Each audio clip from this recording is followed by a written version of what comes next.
Bonjour à tous et bienvenue sur Easily Bourse, la chaîne qui t'aide à investir. Comme broker personnellement, j'utilise Trade Republic pour mon CTO et Boursobank pour mon PEA qui offre de mignons petits bonus à l'inscription en utilisant les liens présents sous la vidéo. Aujourd'hui, je te retrouve pour l'analyse express de la société BE Semiconductor, ticker BESI, B-E-S-I. Fondée en 1995, BESI est spécialisée dans la conception, la fabrication et la commercialisation d'équipements d'assemblage de semi-conducteurs. La société développe des équipements et des procédés d'assemblage de dernière technologie. C'est un groupe international qui est très implanté en Asie.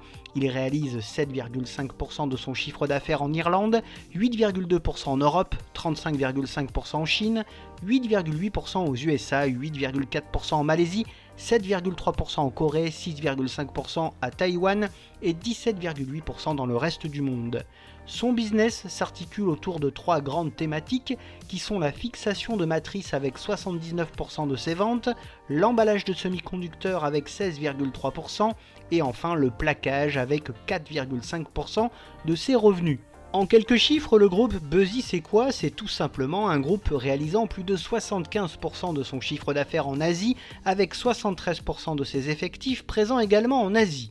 Il emploie plus de 1800 collaborateurs et son chiffre d'affaires s'est élevé à 579 millions de dollars en 2023. Côté actionnariat, BESI est détenu essentiellement par des fonds d'investissement avec la Norges Bank et ses 2,98% et Sylebra Capital avec 2,94%. La direction générale de BESI a été confiée depuis 1999 à Richard Blickman qui détient en nom propre 1,66% du capital de l'entreprise.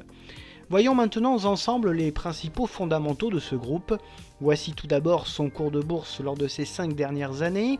Le groupe évolue dans le marché ultra dynamique et indispensable des semi-conducteurs. Toutefois, ce marché est assez volatile et cyclique et dépend énormément de la bonne santé de l'économie mondiale. Dans ces conditions, son cours de bourse affiche une contre-performance de moins 3% en un an et une perte de moins 11,9% lors de ces 6 derniers mois. Son résultat d'exploitation, déjà en baisse en 2023, continue sa correction et devrait afficher une baisse pour 2024. Son chiffre d'affaires est sur la même pente avec une baisse en 2023, mais qui devrait se redresser pour repartir à la hausse en 2024. Sa rentabilité via son retour sur capitaux propres, bien qu'en baisse en 2023, devrait repartir à la hausse en 2024 et s'établir autour des 38,5%. Sa trésorerie est en baisse en 2023 mais reste très confortable, ce qui lui permet d'investir pour l'avenir. Son free cash flow est en baisse en 2023, mais repart à la hausse en 2024. Il est très confortable dans le temps. Son bénéfice net par action est quant à lui en baisse en 2023 et il est attendu en baisse temporaire également pour 2024. Sa marge nette est voisine des 30,6% en 2023. Elle est attendue en baisse sous les 30% pour 2024. Sa marge d'exploitation est aussi en baisse en 2023 autour des 36,9%. Elle devrait poursuivre sa baisse pour aller chercher les 35% en 2024. Toutefois, ses marges demeurent excellentes. Son PER est très élevé et bien supérieur à sa moyenne de ces 10 dernières années, ce qui signifie que le titre évolue sur des niveaux de valorisation très élevés. Concernant sa droite de régression, nous observons que le titre évolue à proximité de sa valeur théorique juste en dessous. En comparant son cours à l'indice Lyxor UCITS 440, l'on constate que le titre a tendance à surperformer nettement l'indice depuis plus de 4 ans. Le groupe offre une redistribution très élevée à ses actionnaires, son payout ratio est de l'ordre de 95,5% en 2024.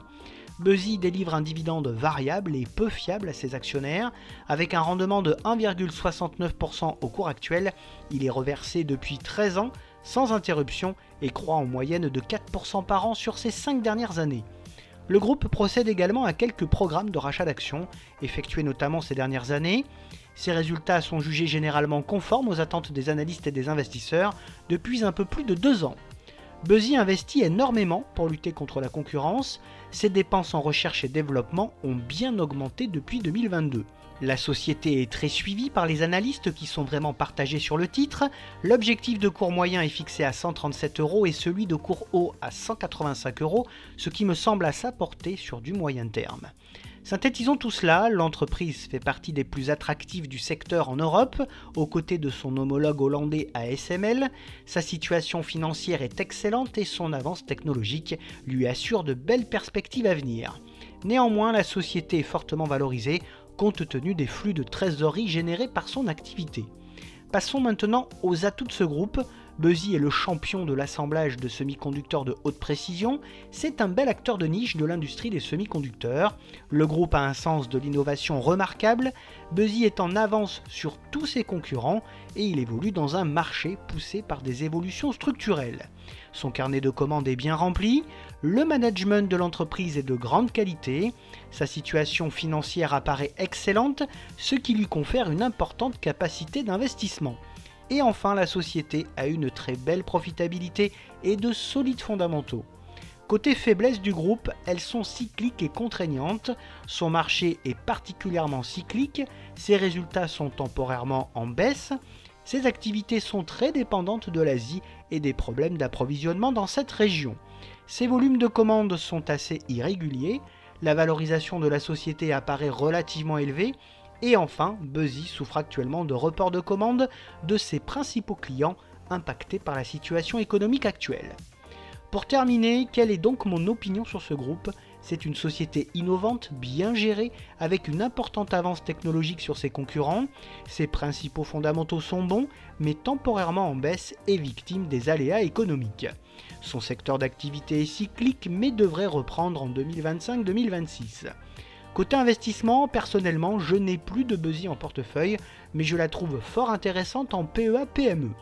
La valorisation est encore très élevée, et un retour sous les 98 € serait une bonne opportunité pour espérer les 149 puis les 170 €. Bien entendu, cette vidéo ne reflète que mon propre ressenti et n'est sûrement pas un conseil d'investissement ni d'achat ou de vente.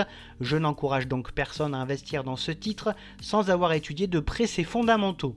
Comme tu l'as peut-être déjà remarqué, afin de réaliser toutes mes vidéos, j'utilise énormément le site Zone Bourse, qui n'est autre que le leader de l'information financière, avec plus d'1 million d'investisseurs.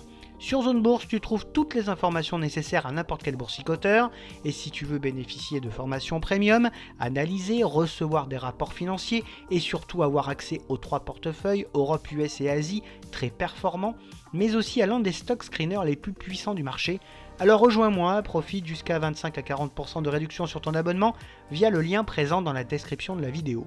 Bref, n'oublie pas de liker la vidéo si elle t'a plu et à t'abonner à la chaîne pour te tenir au courant de toutes les dernières nouveautés et de mes investissements. Tu peux également me retrouver sur Facebook, X, Instagram, Blue Sky et sur le site Morning. Je te retrouve avec plaisir prochainement pour de nouvelles analyses et n'oublie pas en attendant qu'investir, c'est préparer ton avenir.